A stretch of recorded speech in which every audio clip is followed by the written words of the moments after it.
Monsieur le Président de l'Académie d'agriculture, Monsieur le Secrétaire perpétuel de l'Académie d'agriculture, Mesdames et Messieurs les académiciens, en ce jour de séance solennelle de rentrée de l'Académie d'agriculture de France et ne pouvant être parmi vous, je tenais à vous exprimer par cette vidéo ma reconnaissance pour le travail que vous accomplissez.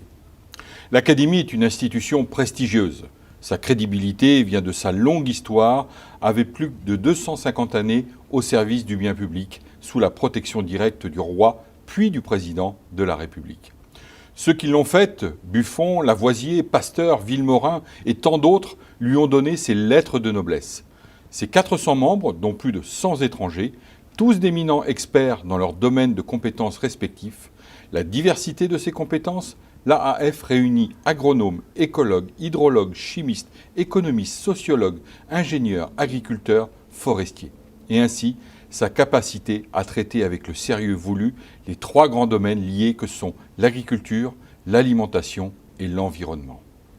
Nous sommes aujourd'hui dans une époque marquée par des interrogations nombreuses de la société sur tous ces sujets, qu'ils soient agricoles, alimentaires, sanitaires ou environnementaux, ainsi que par des grands changements porteurs de nouvelles inquiétudes légitimes, au premier rang desquelles le changement climatique. Il en résulte un besoin de pédagogie qui soit fondé sur des bases documentées, c'est-à-dire un besoin d'analyse et de débat qui reposent sur des faits et sur la science et doivent, autant que possible, être partagés. Un besoin de mise à disposition et de diffusion des résultats au plus grand nombre. Le président de la République et votre serviteur, président d'honneur de cette institution, attendent donc de l'Académie d'agriculture de France qu'elle puisse, en coopération, le cas échéant, avec l'Académie de médecine ou d'autres institutions comparables, émettre des avis autorisés sur les sujets de controverse qui traversent aujourd'hui notre société. Ceci ne manque pas. Donnons-en quelques exemples. Un monde sans élevage serait-il bon pour l'environnement? Les biocarburants sont-ils mauvais ou bons pour l'environnement? L'agriculture est-elle responsable des inondations et quel peut être son rôle pour en réduire les risques? Quels sont les services environnementaux et territoriaux produits par l'agriculture et que perd-on dans les territoires lorsque l'agriculture recule? Le plus important pour la biodiversité est-il le loup ou le pastoralisme? La transition agroécologique peut-elle se faire sans baisse de rendement?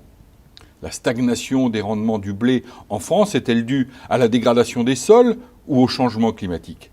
L'agriculture urbaine et périurbaine peut-elle suffire à nourrir nos villes? Le rôle de l'Académie est également d'organiser des débats partagés sur des sujets de fond, suite à la parution de rapports, de prospectives produits par les ministères en charge de l'agriculture, de l'écologie ou des territoires, et par les régions ou par les instituts de recherche en agriculture, alimentation et environnement. Je pense par exemple aux questions suivantes. L'eau, l'agriculture et le changement climatique, la bioéconomie, comment nourrir 10 milliards de personnes en 2050 tout en préservant les grands équilibres et la stabilité. Enfin, la mission de l'Académie est de produire des fiches synthétiques sur tous les sujets de compétences de l'Académie et qui puissent être valorisés à des fins pédagogiques dans nos systèmes de formation générale comme agricoles, ainsi qu'à des fins de communication au grand public. Le 2 octobre prochain, le projet de loi Egalim, fruit des États généraux de l'alimentation et de longs débats au Parlement, sera définitivement adopté. Quels sont ses objectifs? Permettre aux agriculteurs de retirer un revenu digne de leur activité en répartissant mieux la valeur ajoutée. La loi offre des outils nouveaux. Ce sont les acteurs, producteurs, industriels et transformateurs, dans le cadre de leur interprofession, qui devront s'en emparer dans les futures négociations commerciales. Les producteurs vont devoir se regrouper en OP ou en AOP pour peser davantage.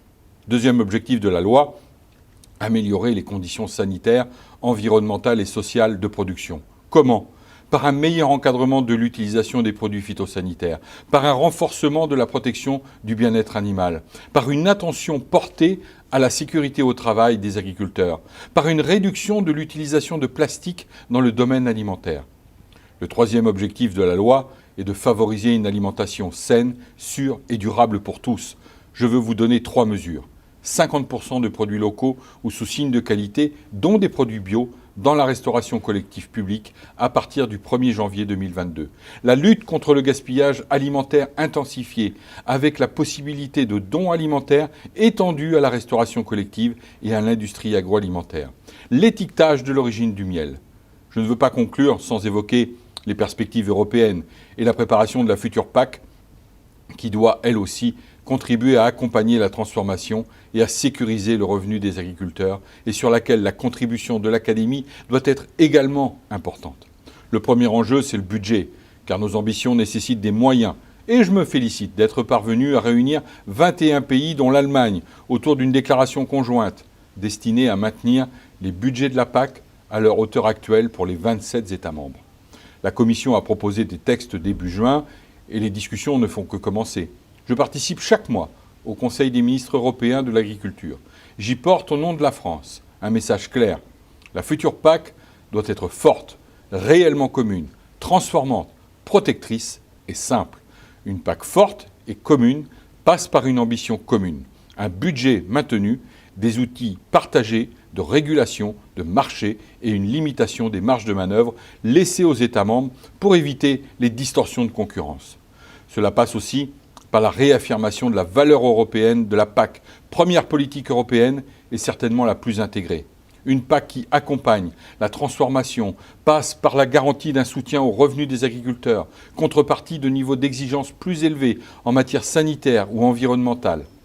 Elle passe aussi par une conditionnalité des aides pour inciter à la montée en gamme et à la consolidation du maillon de la production par la contractualisation et rémunérer les services environnementaux rendus par l'agriculture. Une PAC enfin plus protectrice requiert des dispositifs pour se prémunir contre les risques climatiques ou sanitaires.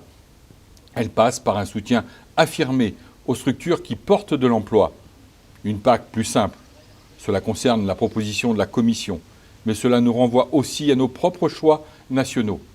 Mon objectif est de donner aux agriculteurs une PAC qui ait du sens, qui s'attache plus aux résultats qu'aux moyens.